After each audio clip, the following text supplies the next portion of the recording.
বীর মুক্তিযোদ্ধা lieutenant colonel অবসরপ্রাপ্ত শরীফুল হক ডালিম রচিত আমি মেজর ডালিম বলছি থেকে আজ পাঠ করছি পঞ্চম পর্ব। রাজনৈতিক অবমিশ্রতা থেকে একছত্র নেতায় পরিণত। ৬ দফা দাবির বহিঃপ্রকাশ ঘটার আগ পর্যন্ত শেখ মুজিবের ভূমিকা পূর্ব পাকিস্তানের রাজনীতিতে তেমন গুরুত্বপূর্ণ ছিল না। ১৯৫৪ সালে রাজনীতিতে এক চমকপ্রদ ঘটনা ঘটিয়ে শেখ মুজিব আকস্মিকভাবে রাজনীতিতে আলোচ্য ব্যক্তিতে পরিণত হন। হক ভাসানী যুক্তফ্রন্টের সংসদ অধিবেশনে চলাকালে হঠাৎ করে শেখ মুজিব তার গুন্ডা পান্ডা নিয়ে আতর্কিতে পরিবেশন কক্ষে প্রবেশ করে হইচই শুরু করে লাঠিবাজি এবং চেয়ার টেবিল ছোড়াছড়ি করে অধিবেশন পণ্ড করে দেয়। ওই তাণ্ডব লীলায় সংসদের স্পিকার মারা যান গুরুতর রূপে আহত হয়ে। এই অপকর্মের নৈপথ্যে হোসেন শহীদ সোহরাওয়ার্দীর হাত ছিল। এই ঘটনা পরবর্তীকালে আইয়ুব খানকে পূর্ব পাকিস্তানের প্রাদেশিক সরকার বিলুপ্ত করে সামরিক শাসন জারি করতে সুযোগ করে দেয়।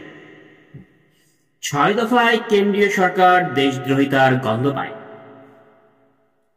তাদের ধারণা হয় ৬ দফা দেশকে দ্বিখণ্ডিত করাই একমাত্র কূটকৌশল।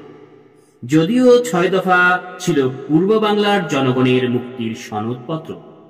৬ দফায় পরবর্তীকালে বর্ণিত হয়েছিল পূর্ব পাকিস্তানের কেন্দ্রীয় শাসকদের দ্বারা কি ধরনের শোষণ চালানো হচ্ছিল দেশ স্বাধীন হওয়ার পর থেকে। যা হোক, শেখ মুজিব সহ আওয়ামী লীগের বেশ কিছু শীর্ষস্থানীয় নেতাদের জড়িত করা হয় বিখ্যাত আগরতলা ষড়যন্ত্র মামলায়। যদিও আগরতলা ষড়যন্ত্র মামলায় শেখ মুজিব কিংবা তার দলীয় নেতারা কেউই জড়িত ছিলেন না। নেতাদের গ্রেপ্তারের ফলে ৬ দফা আন্দোলনে ভাটা পড়ে। সেই ক্লান্তি লগ্নে আবারও অগ্রণীর ভূমিকায় এগিয়ে আসে জাগ্রত ছাত্র সমাজ।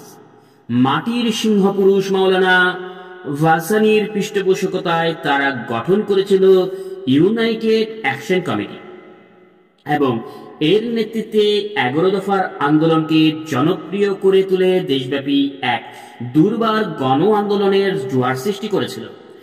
১১ দফা জনপ্রিয় হয়ে উঠেছিল কারণ এর মূল বিষয় ছিল পূর্ব পাকিস্তানের জন্য স্বাধিকার ও স্বায়ত্ত শাসনের দাবি।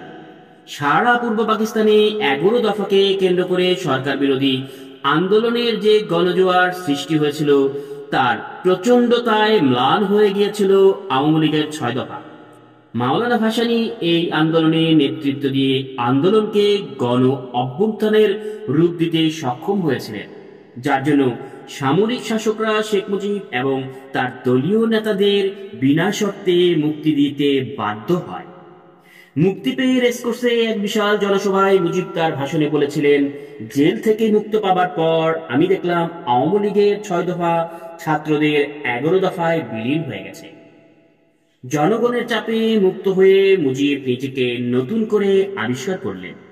তিনি নিজেকে পেলেন সমগ্র বাঙালি জনগণের একচ্ছত্র নেতা হিসেবে। কিন্তু এমনটি হওয়ার পেছনে তার নিজস্ব কোনো অবদান ছিল না।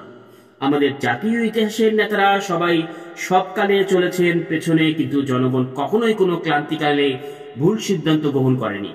এটা এক ঐতিহাসিক বাস্তবতা যার আবর্তে জাতি আজও ঘুরপাক খাচ্ছে। সেই সময় জাতি সম্মুখ হয়ে উঠেছিল অধিকার ও স্বায়ত্তশাসন পাওয়ার জন্য। তারা হয়ে উঠেছিল অস্থির, ধৈর্যহারা এবং বিস্ফোরণমুখ। কিন্তু তাদের প্রত্যাশাকে বাস্তবায়িত করার মতো আস্থাভাজন কোনো জাতীয় নেতা ছিল না সামনে। বিস্ফোরণমুখ জাতিকে এগিয়ে নেওয়ার জন্য নিঃস্বার্থ চরিত্রের পরীক্ষিত একজন বিচক্ষণ নেতার প্রয়োজন হয়ে উঠেছিল বিকল্পহীন। মাওলানা ভাসানী ছিলেন তেমন মাপের একজন নেতা, কিন্তু বয়সের ভারে তিনি তখন অনেকটাই দুর্বল। নেতা হিসেবে তাকে জনগণ অবশ্যই জেনে এসেছে আপোষহীন বৃহত্তম গরিব জনগোষ্ঠীর বন্ধু হিসেবে। তার রাজনৈতিক দূরদর্শিতা ও প্রজ্ঞার অভাব ছিল না, কিন্তু তার ছিল সাংগঠনিক শক্তি। এই কারণে এই বর্ষীয় নেতার পক্ষে কিছুতেই সম্ভব ছিল না গণ আন্দোলনের জোয়ারে উৎসাহ পেরিয়ে আন্দোলনকে ক্রমান্বয়ে বিপ্লবের রূপান্তরিত করে ধাপে ধাপে এগিয়ে নিয়ে চরম বিজয় অর্জন করার পক্ষে শ্রদ্ধার ও জনপ্রিয়তার শীর্ষে অবস্থান করেও এটা কার্যকরী করা তখন তার পক্ষে কিছুতেই সম্ভব ছিল না। অন্যদিকে আগরতলা ষড়যন্ত্র মামলায় জৈবক্রমে শেখ মুজিবকে রাতারাতি এক বিপ্লবী কিংবদন্তি নায়কে পরিণত করেছিল।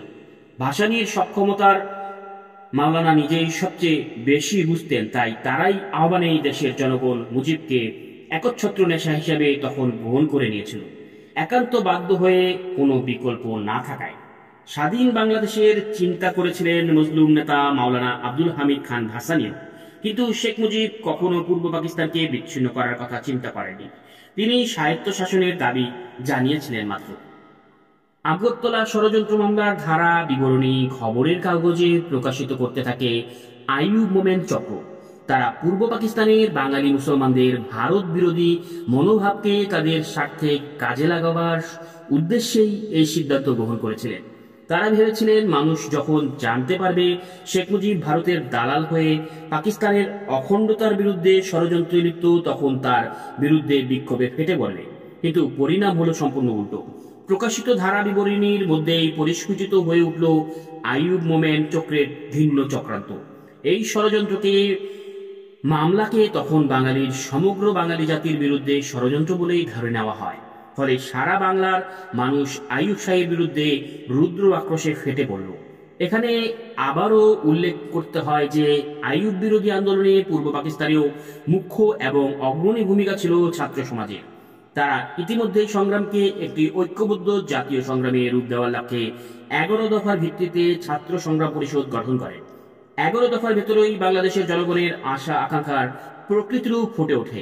11 দফার ভিত্তিতেই বাংলার মাটিতে 1969 সালে গণ আন্দোলনের জোয়ার এক প্রচণ্ড রূপ ধারণ করে।